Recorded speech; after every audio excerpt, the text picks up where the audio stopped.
When Gordon first came to me and with the idea of housing a museum, developing a museum to house his collection, one of the things he said to me, he said he'd like it to rival any museum that he's been in. So, I mean, that was quite a challenge. One of the nice things about this project was how it did evolve. We were able to kind of design as we went along. I mean, I had a basic concept, but as things progressed and I got more of a feeling of what Gordon wanted, we were able to change and modify it and refine it and come up with what we have now. When we started, it was an old building. It had a lot of offices in it. There were something like 30 or 40 people in this building before we took it over.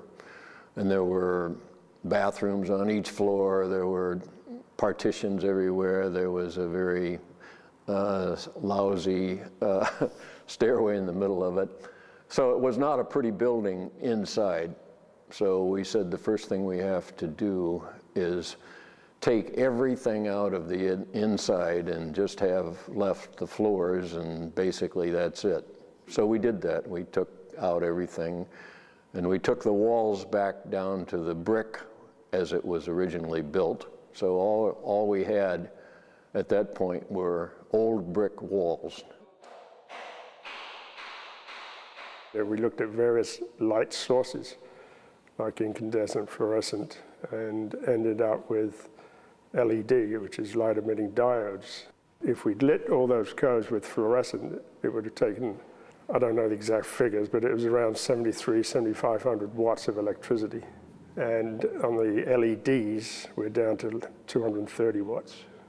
So that's a significant saving in energy. We elected to go with the display lighting, basically a track system for the flexibility.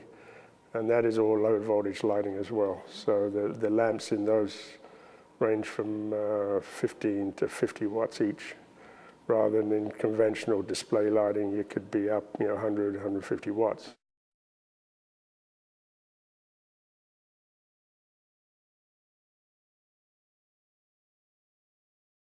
Along the way, we decided we had to have a nice stairway, so that was a major project to create this circular stairway.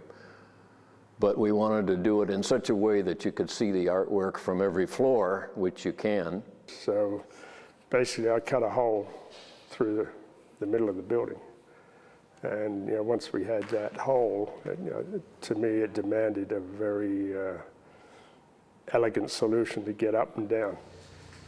I wanted freestanding stairs as much as possible. I mean, so I ended up designing a stair which spans from floor to floor, unsupported. And I designed one with structural steel stringers, which are supported in one floor and run down to the other in one sweep. The actual steel stringers were rolled and bent in Chicago and then shipped here in 4 pieces, 2 for each stair. And then they were swung into the building with a crane and hoisted up into place.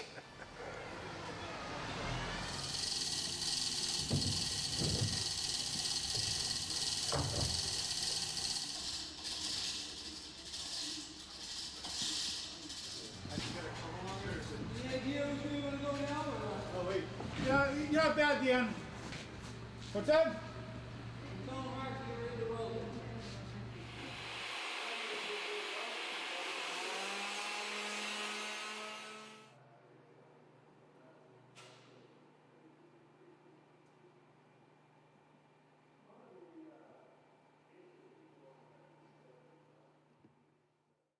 So for the display walls, we ended up with applying plywood to the plaster walls and wrapping those in a canvas and painting everything out so that you can put small nails through the canvas without damaging it too much. So for rehanging the pieces or mounting another exhibit, it'll be a fairly easy matter to just paint over that canvas, which rather than having to patch plaster, that sort of thing.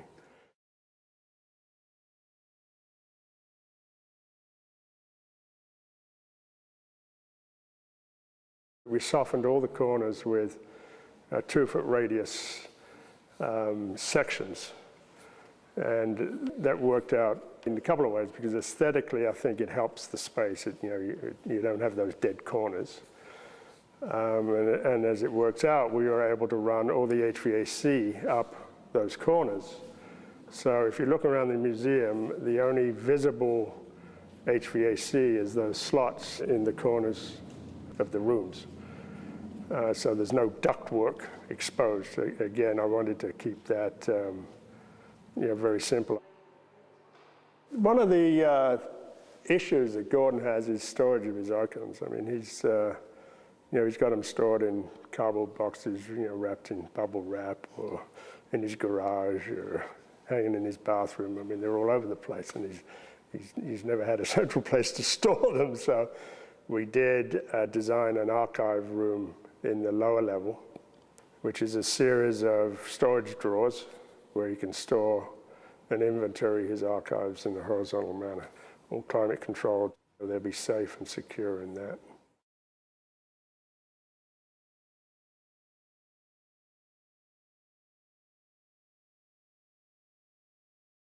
Part of Gordon's mission here is to educate people in icons, and because of that, he's going to have groups coming through, and he wanted a space big enough for the Rotary or the school kids or whatever, and there really wasn't a space. Because we went to the pitch roof and an open truss ceiling, that gave us some space up there, which kind of clicked. I came up with the idea of some hanging panels which could be removed, and Gordon said, why can't we put them up there? So I developed a system of hanging panels which are anchored to the floor when in use, which you disconnect and you hit a button electronically, and the whole panel rises up into the rafters, which gets them out of the way. When people walk down the street or across from the Central Park into this 19th century building, they're not going to expect what they're going to see. So as soon as they walk through that door, it's going to be wow. And it's not going to be just the architecture of the building, it's going to be the whole thing, the architecture, the artwork. It's all got to work together. And I think we've done that. I don't think anybody can walk through that door and not be surprised. So in that respect, I think it's been successful. And this has been one of the most fun projects we've ever worked on.